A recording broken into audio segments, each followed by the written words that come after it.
সবার প্রতি আমার গভীর শ্রদ্ধা ও ভালোবাসা। আমার ইউটিউব চ্যানেলে সবাইকে স্বাগত জানাচ্ছি। যে যেখানে আছেন আশা করি ভালো আছেন, সুস্থ আছেন, নিরাপদে আছেন। নিশ্চিতভাবে বলা যায় যে সৃষ্টির একদম শুরুতে মানুষ খোলা আকাশের নিচে ঘুমাতো। তারপর যখন আকাশ মেঘে ঢেকে গুড়গুড়ুম করে বিকট শব্দে মেঘ গর্জন করে বৃষ্টি পড়তে শুরু করলো, অন্যদিকে ঝড়ের শাসা শব্দ আকাশ বাতাস প্রকম্পিত করল, মানুষ তখন সজ্ঞামূলকভাবে বা স্বজ্ঞাতভাবে ইনটুইটিভলি নিজেকে বাঁচাতে আশ্রয়ের সন্ধানে ছোটাছুটি করে গাছের নিচে বা পাহাড়ের গুহায় আশ্রয় নিয়ে নিজেকে রক্ষা করল। একটু লক্ষ্য করলে দেখা যায় যে কোনো বিপদের আশঙ্কা করলে যেমনি মুরগির বাচ্চারা নিজের অসহায়ত্ব বুঝে সজ্ঞামূলকভাবে বা স্বজ্ঞাতভাবে ইনটুইটিভলি যেমন দৌড়ে মায়ের ডানার নিচে আশ্রয় নেই, ঠিক তেমনি বড় কোনো শক্তির অনিষ্টের হাত থেকে নিজেকে বাঁচাতে আদিম মানুষ অসহায়ের মতো আশেপাশে বড় কোনো কিছুর কাছে আশ্রয় নিয়ে নিজেকে বাঁচাতে চাইত। উল্লেখ্য, মানুষ তার নিজের থেকে অনেক বেশি শক্তিশালী কোনো এক শক্তির অস্তিত্ব এবং সে শক্তির সামনে নিজের অসহায়ত্বকে জন্মগতভাবে অনুধাবন করে থাকে। মানুষ যে স্বয়ংসম্পূর্ণ নয় সে বোধ তার জন্মগত।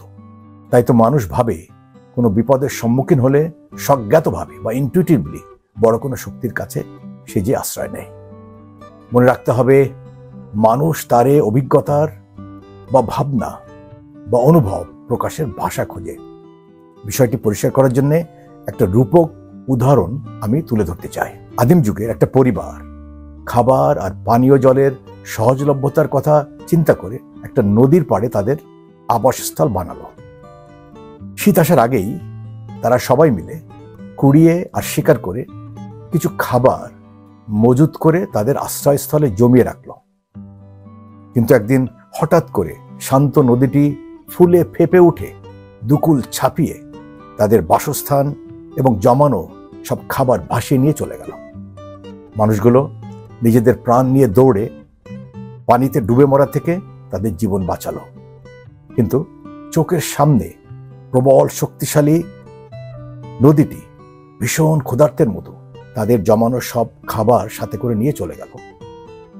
বন্যার পানি নেমে যাওয়ার পর পরিবারটি নদীর পাড়ে যেখানে তাদের বাসস্থান ছিল সেখানে এসে জড়ো হয়ে হঠাৎ এসব কি হলো আর কেনই বা হলো, এবং তার একটা হিসেব মিলাতে লাগলো। কিছুক্ষণ ভাবনা চিন্তা করার পর পরিবারের বয়োজ্যেষ্ঠ নেতা তার মত দিলেন যে তারা যে খাবার জমিয়েছিল তা দেখে অনেক বড় কোনো শক্তি অসন্তুষ্ট হয়ে তাদের কাছ থেকে সে খাবারগুলো জোর করে ছিনিয়ে নিয়ে গেল।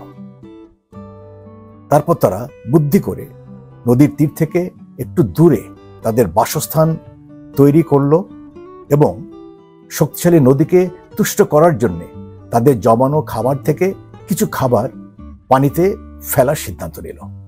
এভাবে নদী দেবতার জন্ম নিল। এরপর ধীরে ধীরে নদী দেবতার তুষ্টির জন্য বছরের ওই সময়টাতে আনুষ্ঠানিকভাবে পানিতে খাবার দেওয়ার একটা ধর্মীয় আচারে পরিণত হল। এভাবেই প্রাকৃতিক দুর্যোগের নিয়ন্ত্রণ হিসাবে প্রথম ভগবানকে মানুষ আবিষ্কার করল। এভাবে বিভিন্ন প্রাকৃতিক ঘটনা এবং শক্তিকে বর্ণনা করার জন্য মানুষ বিভিন্ন আচার অনুষ্ঠানের প্রচলন করতে শুরু করল। বিভিন্ন বর্ণনা থেকে আমরা জানতে পারি যে আদিম যুগ থেকে মানুষ যে সমস্ত প্রাকৃতিক শক্তিকে নিয়ন্ত্রণ করতে পারত না, যেমন বাতাস, ঝড়, বিদ্যুতের ঝলকানি, মেঘের গর্জন অথবা চন্দ্র সূর্য ইত্যাদি, এই সমস্ত শক্তিকে তারা ভগবান মনে করত আর ভাবত। বিভিন্ন পূজার মাধ্যমে তাদেরকে তুষ্ট না করলে তারা মানুষের জন্য সব অকল্যাণ বয়ে নিয়ে আসবে। আদিম মানুষ বুঝে উঠতে পারত না যে কেন তাদের জীবনে যখন তখন নানা রকম দুর্ঘটনা ঘটে। তারপর ধীরে ধীরে সেসব দুর্ঘটনার দায়ভার তারা নিজ আবিষ্কৃত বিভিন্ন শক্তির উপর চাপাতে শুরু করলো এবং সে সমস্ত শক্তিকে সন্তুষ্ট রাখার জন্য ধীরে ধীরে বিভিন্ন আচার অনুষ্ঠান এবং সংস্কৃতির জন্ম নিল। অন্যান্য মাংসভোজী প্রাণীর মতো আদিম মানুষ জীবজন্তু শিকার করে তাদের কাঁচা মাংস খেত। এর অনেক পরে মানুষ আগুন আবিষ্কার করতে সমর্থ হলো। এবং তখন থেকে তারা সেই কাঁচা মাংস রান্না করে খাওয়া শুরু করলো এবং আদিম মানুষ আগুনের শক্তিকে তুষ্ট করার জন্য আগুনকেও পূজা করতে শুরু করলো। এরপর ধীরে ধীরে মানুষ কৃষিজাত এবং পশুপালন করা শিখল। তখন থেকে মানুষ তাদের চাহিদার তুলনায় বেশি উৎপাদন করতে শুরু করলো এবং দ্রব্য বিনিময় প্রথা চালু হলো। তারপর ধীরে ধীরে মানুষ টাকা আবিষ্কার করলো এবং কৃষি যুগের পথ ধরে মানুষ বিভিন্ন যন্ত্র আবিষ্কার করে যান্ত্রিক যুগে পদার্পণ করে। মানুষ যুগ যুগ ধরে বিভিন্ন প্রমাণ প্রত্যক্ষ করে তার নিজের ক্ষমতার সীমাবদ্ধতা বুঝল এবং সেটা অনুভব করতে লাগলো। তারা অনুভব করলো যে বড় কোনো এক শক্তি যা তাদের যে কারো এবং যে কোনো কিছুর থেকে বেশি ক্ষমতাশালী, সেই শক্তির আশ্রয় ছাড়া মানুষ নিরুপায়, এটা তারা বুঝল। এভাবে বড় কোনো এক শক্তির কাছে নিজেদের অসহায়ত্বের একটা ধারণা মানুষের মনে পরিষ্কার হতে লাগলো। আর সে ধারণাই হচ্ছে বিশ্বাস। প্রকৃতপক্ষে বিশ্বাস হচ্ছে সেই অজানা অদেখা শক্তির সাথে মানুষের যোগসূত্র। এ প্রসঙ্গ নিয়ে আজকে আমার আলোচনার বিষয়বস্তু হচ্ছে বিশ্বাস এবং ধর্ম বলতে কি বোঝায়, what is faith and religion. এই আলোচনায় আমি সবাইকে স্বাগত জানাচ্ছি। বিশ্বাস হচ্ছে রহস্যপূর্ণ এবং অবর্ণনীয় একটা বিষয়। It is an emotional, not necessarily a rational experience. এটা মানুষের আবেগের সাথে সম্পৃক্ত। এটা কোনো যুক্তিগ্রাহ্য অভিজ্ঞতা নয়। জীবন যাপনের পরিক্রমায় বিশ্বাস মানুষের মনে ধীরে ধীরে গ্রথিত হলো। সেক্ষেত্রে বলা যায় যে বিশ্বাস হচ্ছে আদি অনন্ত, আর ধর্ম হচ্ছে বিশ্বাস প্রকাশের ভাষা। ধর্ম তুলনামূলকভাবে সাম্প্রতিক আবিষ্কার। তথাপিও বলা যায় যে বিশ্বাস মানুষের ইচ্ছের একটা বিষয়। এই যে পারিপার্শ্বিক ইন্দ্রিয়গ্রাহ্য দুনিয়ার বাইরে কিছু আছে বলে আপনি বিশ্বাস করতেও পারেন, নাও করতে পারেন। শারীরিক সবকিছুর ঊর্ধ্বেও যে আপনার কোনো অস্তিত্ব আছে বা নেই, এর যে কোনো একটিতে আপনি বিশ্বাস করতে পারেন। আত্মা বলে কিছু আছে, তা আপনি বিশ্বাস করতেও পারেন, আবার নাও করতে পারেন। বিশ্বাসকে যেমন আপনি সত্য বলেও প্রমাণ করতে পারবেন না, তেমনি মিথ্যা বলেও প্রমাণ করা যায় না। যেমন মানুষের আবেগ, ভালোবাসা, ভয় ইত্যাদির অস্তিত্ব প্রমাণ করা যায় না। বিশ্বাসের স্বরূপ বোঝাতে মির্জা গালিবকে নিয়ে কিছুটা আলোচনা করতে চাই। একদিন মির্জা গালিব মসজিদে বসে মদ্যপান করছিলেন। তখন মুসল্লিরা তাকে বাধা দিয়ে বলল, মসজিদ আল্লাহর ঘর, মদ্যপানের জায়গা নয়। গালিব তাকালেন মুসল্লিদের দিকে, তারপর আরেক চুমুক মদ পান করে একটা শের তিনি আওড়ালেন। তিনি বললেন, শরাব পিনে দে মসজিদ মে बैठ कर, या ও জায়গা বাতা যাহা খুদা নেহি। অর্থাৎ আমাকে মদ খেতে দাও মসজিদে বসেই, অথবা এমন কোনো জায়গা বলো যেখানে খোদা নেই। খোদা সব জায়গায় বিরাজমান। গালিবের সেটাই বিশ্বাস। মুসল্লিরা লাজবাব, কি জবাব দেবে? খোদা নাই এমন কোনো জায়গার কথা বলা শক্ত বই কি। বহু বছর পর মির্জা গালিব তখন আর বেঁচে নেই। তখন এই বিষয়টি সম্পর্কে নিজ বিশ্বাস থেকে আল্লামা ইকবাল লিখলেন, ইয়া গালিব, মসজিদ खुदा का घर है, पीने की जगह नहीं, কাফির কে দিল মে উহা খুদা নেহি। অর্থাৎ, হে গালিব, মসজিদ আল্লাহর ঘর, মদ্যপান করার জায়গা নয়। কাফিরের অন্তরে যা, যেটা খোদার জায়গা নয়। কাফির মানে অবিশ্বাসী। খোদার জায়গা অবিশ্বাসীদের অন্তরে নেই বলে বিশ্বাস করে আল্লামা ইকবাল গালিবকে সেখানে গিয়ে মদ্যপান করার কথা বললেন। এরপর আহমদ ফরাজ নামের আরেকজন কবি তার বিশ্বাস থেকে লিখলেন, কাফির কে দিল সে আয়া হু দেখকর খুদা মজুদ হাই ওয়াহ উসকে পাতা নেহি। অর্থাৎ, কাফিরের মনে উকি দিয়ে এসেছি দেখে সেখানেও ক্ষুধা আছে, কিন্তু সে জানেই না। এই আলোচনা থেকে বিশ্বাসের স্বরূপ বোঝা যায়। ধর্ম হলো বিশ্বাসকে বর্ণনা করার ভাষা। যা ভাষায় বর্ণনা করা যায় না, ধর্মীয় ভাষা বিভিন্ন উপমা এবং চিহ্ন ব্যবহার করে সে বিষয়গুলোকে প্রকাশ করে থাকে। সৃষ্টিকর্তার শক্তির অসীমতা মনুষ্য বোধগম্যতার সীমার বাইরে। বেশি ওয়াটের বাল্বের দিকে খালি চোখে কম দূরত্ব থেকে তাকালে মানুষের চোখ ধাঁধিয়ে যেমন সে কিছুই দেখতে পায় না বা সে মানুষ এমনকি অন্ধ হয়ে যেতে পারে। এটা অনেকটা সেরকম একটা ব্যাপার। বিশ্বাস এবং ধর্ম এ দুটি বিষয়কে একই অর্থে ব্যবহার করা হলেও এ দুটো বিষয় এক নয়। বিশ্বাস হচ্ছে ব্যক্তিগত এবং আভ্যন্তরীণ একটা বিষয়, আর ধর্ম হলো প্রকাশ্য, দৃশ্যমান। একজন মানুষ কোনো কিছুর উপর বা কোনো মানুষের উপর বিশ্বাস গড়ে ওঠে আস্থার উপর ভিত্তি করে। এটি কারো নিজস্ব আবেগের বিষয়। ধর্ম হলো প্রার্থনা করার প্রক্রিয়া এবং ধরন, যা প্রার্থনায় মগ্ন হওয়ার পরিবেশ সৃষ্টি করে। এটা দৃশ্যমান একটা কর্ম যা নৈতিকতা এবং দর্শনের সাথে সম্পর্কিত। বিশ্বাস হচ্ছে কোনো কিছুতে আস্থা আনা, সাধারণভাবে না বুঝেই। আর ধর্ম হচ্ছে বিশ্বাস প্রকাশের ধরন, যেমন প্রার্থনা করার প্রক্রিয়া জানা হচ্ছে ধর্ম, আর প্রভু প্রার্থনা গ্রহণ করবেন সেই আস্থা হচ্ছে বিশ্বাস। ধর্ম এবং বিশ্বাসের মধ্যে পার্থক্য হচ্ছে, প্রথমটি ব্যক্তিগত এবং প্রকাশ্য। বিশ্বাস হচ্ছে একান্ত ব্যক্তিগত, আর ধর্ম হলো প্রকাশ্য, দৃশ্যমান। দ্বিতীয়টি হচ্ছে জানা এবং বিশ্বাস করা। বিশ্বাসের সাথে জানার সম্পর্ক নেই। ধর্মীয় রীতিনীতি মেনে প্রার্থনা করার পদ্ধতি জানা হলো ধর্মের অংশ, কিন্তু সৃষ্টিকর্তা আমাদের প্রার্থনা কবুল করবেন সেই ধারণা হচ্ছে বিশ্বাস। তৃতীয়টি হচ্ছে সম্পর্ক এবং অনুশীলন। বিশ্বাস হচ্ছে সর্বশক্তিমানের সাথে সম্পর্ক স্থাপন, যেমন প্রার্থনার সময় তার সাথে কথা বলা। আর ধর্ম হচ্ছে অনুশীলন, যেমন সিয়াম পালন করা, নির্ধারিত সময়ে প্রার্থনা করা বা ধর্মীয় গ্রন্থ পাঠ করা ইত্যাদি। সৃষ্টিকর্তা মহাশক্তিশালী একটা অস্তিত্ব, যা আমাদের মনুষ্য জ্ঞান দ্বারা পুরোপুরি উপলব্ধি করা সম্ভব নয়। তেমন একটি শক্তিকে বর্ণনা করার জন্য এবং সেটি আমাদের বোধগম্যতার মধ্যে আনার জন্য এক ধরনের বিশেষ ভাষার প্রয়োজন, যা সর্বজনের বোধগম্যতার ভিত্তিতে কিছু প্রতীক চিহ্ন এবং উপমা ব্যবহার করে দুর্বোধ্যকে বোধগম্য করার চেষ্টা করে। ধর্ম বলতে আমরা যা বুঝি তা হলো সে মহাশক্তিকে বোঝার ভাষা, কিছু নীতিমালা, বিধিনিষেধ। ধর্ম হলো মানুষের একটা চিন্তার ক্ষেত্রসীমা, যা দ্বারা আমরা এই পৃথিবীতে আমাদের অস্তিত্বের সাথে সম্পৃক্ত প্রশ্নগুলোর উত্তর খুঁজি। একজন সুফি সাধকের কথায় ধর্ম হলো সৃষ্টিকর্তাকে পাওয়ার একটা দিক নির্দেশক, সাইন পোস্ট। এখন প্রশ্ন আসতেই পারে, তাহলে কি ধর্ম ছাড়া বিশ্বাস সম্ভব? বলা যায়, বিশ্বাস হচ্ছে পিপাসা নিবারণ, আর ধর্ম হচ্ছে কুয়ো খুঁড়ে পানি সন্ধানের জন্য সঠিক স্থানের খোঁজ দেওয়া। এ প্রসঙ্গে গৌতম বুদ্ধের একটা উক্তি উল্লেখ করা যেতে পারে।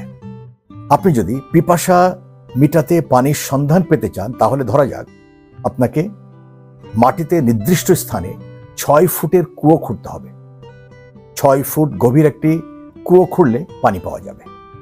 কথাটা এভাবেও বলা যায় যে, আপনি যদি বিশ্বাসের অভিজ্ঞতা অর্জন করতে চান, তবে আপনি আপনার বিশ্বাসের বর্ণনার জন্য একটা ভাষা বেছে নিতেই হবে বা বেছে নিতেই পারেন।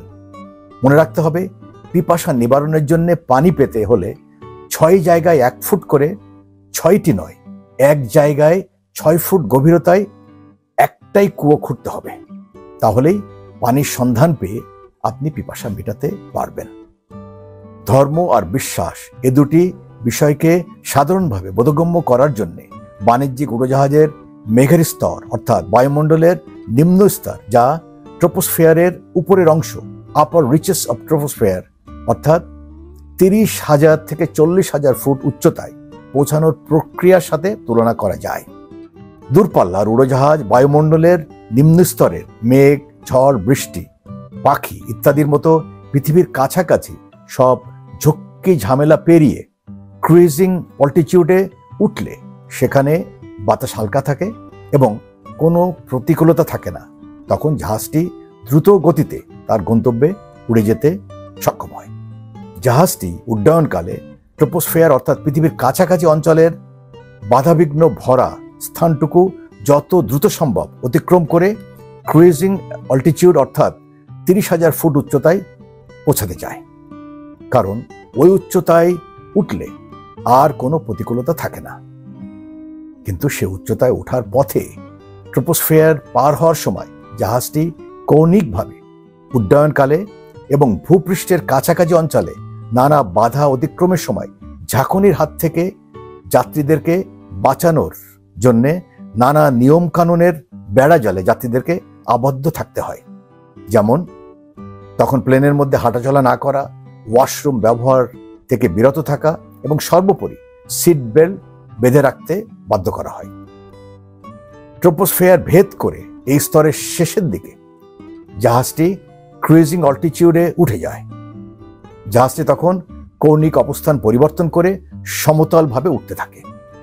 মেঘ, ঝড়, বৃষ্টি, পাখি জাতীয় কোনো বাধা না থাকায় হালকা বাতাসে জাহাজটি কোনো ঝাঁকুনি বাদেই খুব মসৃণভাবে নির্বিঘ্নে দ্রুত গতিতে চলতে থাকে। মনে হয় যেন স্থির হয়ে আছে। সে উচ্চতায় সব ক্যাবিন লাইট জ্বেলে দেওয়া হয়। যাত্রীরা তাদের সিট বেল্ট খুলে সব নিয়ম কানুনের বেড়াজাল থেকে বের হয়ে নিজেদের মতো করে আরাম করতে পারে। তখন তারা হাঁটাচলা করতে পারে এবং ক্যাবিন ক্রুরা খাবার পানীয় সরবরাহ করতে শুরু করে। তখন কেবল উড়াতেই আনন্দ। উড়োজাহাজের জন্য ট্রপোস্ফিয়ার অতিক্রমের সময় যাত্রীদেরকে নিরাপত্তার কথা বিবেচনায় নিয়ম কানুনের বেড়াজালে বেঁধে নির্বিঘ্নে ক্রুইজিং অল্টিটিউডে পৌঁছে আরামদায়কভাবে গন্তব্যে পৌঁছানোই যেমন উদ্দেশ্য, তেমনি ধর্মের জন্য নানা রকম ধর্মীয় আচার অনুষ্ঠানের বেড়াজালের মধ্যে রেখে মানুষকে ঐশ্বরিক পর্যায়ে পৌঁছানোই ধর্মের উদ্দেশ্য। ধর্মের স্তর হচ্ছে নানা আচার অনুষ্ঠানাদি বা দৃশ্যমান ভেদাভেদিতে ভরা। শ্রেষ্ঠত্ব প্রমাণের নানা ধরনের মানবরচিত কৌশল প্রয়োগের ফলে দৈনন্দিন জীবনে সাধারণ তর্কাতর্কি থেকে হানাহানিতে পরিণত হয়, যেগুলো এরোপ্লেনের ক্রুইজিং অল্টিটিউডে পৌঁছানোর আগের স্তর অর্থাৎ ট্রপোস্ফিয়ারের নিম্নভাগের সাথে তুলনা করা যায়, যেখানে জাহাজটিকে নানা ধরনের প্রতিবন্ধকতা সামাল দিয়ে উড্ডয়ন করতে হয়। উড়োজাহাজের উড্ডয়নের এই পর্যায়ের সাথে ধর্মীয় স্তরের তুলনা করা যায়, যেখানে নানা ঝামেলা ঝঞ্ঝাট লেগেই থাকে। এই স্তরকে যত দ্রুত সম্ভব অতিক্রম করে ক্রুইজিং অল্টিটিউডে পৌঁছাতে পারলে অর্থাৎ ঐশ্বরিক লেভেলে পৌঁছালে সেখানে ধর্মীয় লেভেলের কোনো ভেদাভেদ আর থাকে না। খুব সাধারণভাবে বর্ণনা করলে ধর্ম বলতে আমরা যা বুঝি তা হলো কিছু নির্ধারিত ডুজ অ্যান্ড ডোন্টস আর নির্দিষ্ট কিছু আচার আচরণ পালনের মাধ্যমে ঐশ্বরিকতার সান্নিধ্যে পৌঁছানোর রাস্তা।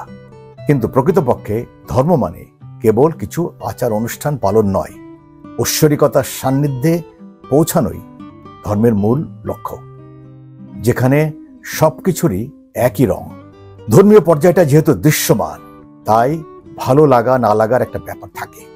ধর্ম হচ্ছে ঐশ্বরিকতায় পৌঁছানোর যাত্রা পথের বিষয়, ভিন্নতায় ভরা, যেটা বোঝানোর বা বোঝার জন্যে ভাষা জ্ঞান থাকা একান্ত প্রয়োজন।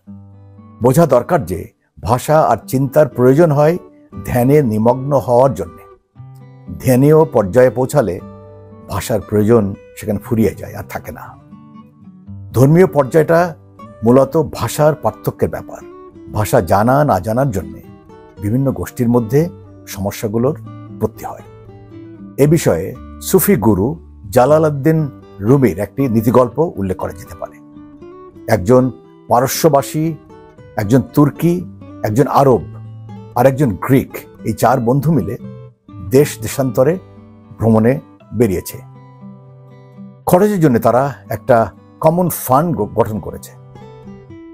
ভ্রমণের এক পর্যায়ে সে ফান্ডে একটি মাত্র মুদ্রা অবশিষ্ট ছিল, যার উপর 4 জনেরই সমান অধিকার। মুদ্রাটি দিয়ে 4 জন 4 ধরনের জিনিস ক্রয়ের ইচ্ছা পোষণ করল। পারস্যবাসী পরিব্রাজক মুদ্রাটি দিয়ে আঙ্গুর, তুর্কি পরিব্রাজক মুদ্রাটি দিয়ে উজুম, আরব পরিব্রাজক ইনাব এবং গ্রিক পরিব্রাজক স্ট্যাফিল ক্রয়ের ইচ্ছের কথা জানালো। একটিমাত্র মুদ্রা দিয়ে 4 জনের 4 রকমের দ্রব্য কেনা নিয়ে তারা তর্কে বিতর্কে জড়িয়ে পড়ল। তখন একজন ভাষাবিদ পাশ দিয়ে যাওয়ার সময় তাদের সেই তর্ক বিতর্ক শুনে তিনি বললেন, ঠিক আছে, তোমরা মুদ্রাটি আমাকে দাও, আমি তোমাদের সমস্যার সমাধান করে দেব।